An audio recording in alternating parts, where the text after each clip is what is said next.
I've raised about 160 grand, maybe actually quite a bit more now since July 1st. It really tipped for me about a month ago, and that was about 2 weeks before the end of the quarter. I'm starting from scratch, from zero. I don't have 20 years in politics like Sheldon Whitehouse does of favors that That's I've done probably for a good people. thing. Well, that may be a good thing. People ask me all the time, you're coming from the private sector, you're not a career politician, why are you running for U.S. Senate? And I said, well, how are the people that we've put there doing that are career politicians? All right, let's say But back to the money, if you want to talk about it. Yeah, I want to talk about your money. How much? Because everyone wants to talk about the money. Yeah. Because that makes you a serious contender. Exactly. When you got some money in the bank. Starting from zero, came out of the gate pretty good, raised more than enough money to keep things going.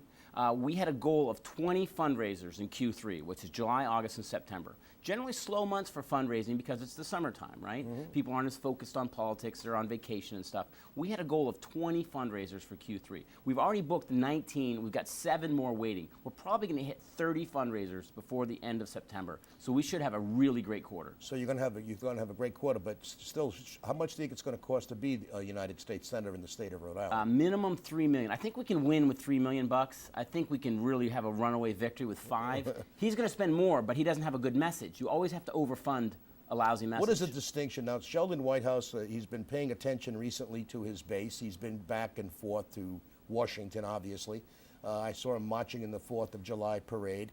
But what makes, he's an incumbent. He's a Democrat. This is a Democratic state. Very seldom does it go Republican. And here you are with a message that, would you call yourself a conservative, or would you call yourself a moderate? What would you describe yourself as? I describe myself as a liberty Republican. I'm part of the liberty movement, which finds its foundations in our founding documents. So smaller federal government, more state rights, lower taxes, more economic opportunity to pursue the American dream. How about defense? Well, I think we should spend a lot of money on defense of America. I'm not so keen on spending a lot of money defending other countries. All right. Well, supposing you were put to the test, and I noticed that we build a lot of submarines, and we have a lot of people working at Electric Boat, and we'll put a lot of money at Groton. If you want to cut spending, what would you say to someone who said, "Well, we're spending too much money building submarines"? Well, I think submarines are a great investment because they come back, they get work done. A far-flung base, you're going to have a tougher time convincing me, pumping money into a foreign country is as valuable as pumping money into, New London, Groton, building subs, employing people here in America. I think that's a great investment because, of course, you can defend America, with a mobile asset like that. All right. Now tell me, if you were a United States Senator from Rhode Island, would you be focusing on national issues, obviously? What would be the issues or what committees would you opt to serve on? What would you be campaigning to serve on if, in fact, you were elected to the U.S. Senate? What would you want to serve on? What are your interests? What committees would you go after? Tax, finance, budget, these are the things. They have a subcommittee on small business and entrepreneurship, which is like a B committee, I think they call it. These are all things I'm interested in because that's where my expertise lies. I'm a job creator, and that's the difference between me and Sheldon Whitehouse. I've created jobs, I've made payrolls, I know what it takes. And I tell people all the time in Rhode Island, they're going to have a very clear choice this time around. It's not going to be difficult to discern the two of us. If you believe a career politician, big government, higher taxes is the way out of the mess we're in, Sheldon Whitehouse is your guy. If you believe American dream, American spirit, reigniting the private sector is the way out of this mess, I'm your guy.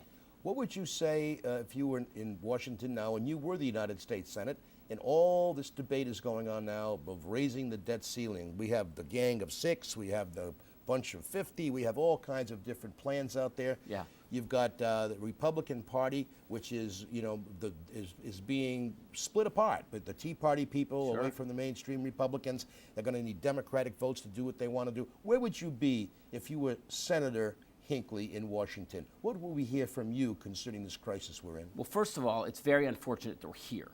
Well, the folks in Washington, and let me explain that comment because it leads to something. These folks have overspent for the last 30 plus years at a horrific pace. And way too much of our economy is the government. It's 25% of our economy. We need to downsize that. We can't afford it. Obviously, when you're borrowing money from your children in China to fund your government, you can't afford it. So we do need to downsize it. Instantly balancing the budget would shock the system beyond belief. we have to So wind. you can't do it all. Have to at once, wind down, can but you? you have to get something for it when you bump the debt ceiling. And Obama wants to borrow $2.4 trillion, which buys him enough money to get through the election without having to deal with this again. That's a lot of money to borrow. I wouldn't let him borrow that much more money. What would you do? Well, first of all, we need to get something good. $1 trillion, just put it in context.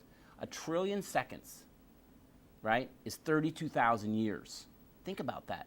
So 2.4 trillion, that's a ton of money. Less money borrowed for a shorter term with some very stringent requirements, like a balanced budget. Like, So you're the cap, what is Cut, it? cap, and balance. Cut, cap, and balance person? I believe that's a So great. you're kind of a Tea Party person.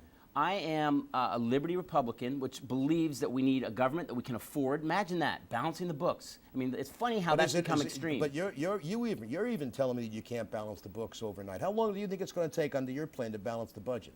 I'd like When to you see it cut done within. and cap and spend, I think. and then Well, think about it. 17 Balance. trillion in debt by the time Obama's first term's over. 17 trillion. lot So of money. balance the budget as fast as we can. Now- And this whole thing about default, buddy, just think about it. They're talking about defaulting. There's so many, hidden stories there. First of all, there's plenty of money coming in to cover the interest. Unfortunately, it's a waste of our money that so much of our taxpayers' dollars goes to interest, and you don't really get a lot for it. But there's enough money to pay for it. We don't have to default. What the folks in Washington, both left and right, don't want to cut are their cherished programs. And we need to cut back on the government What programs. do you think about this idea they have that they want to appoint something like a BRAC commission to make the cuts? What do we elect people to do down there in the first place? They want to make it. They want a to pass the buck, committee don't and they? pass the buck. Now They Sheldon. don't dare make the tough decisions themselves, so they get a committee because no one wants to close a base in their home state, That's right? the basis. Now they want to do the same thing with entitlement programs. Yeah. Hold your thought right there. We'll be right back with On the Record with Buddy Cianci and the guy who wants to be a U.S. Senator, would-be Senator Hinckley.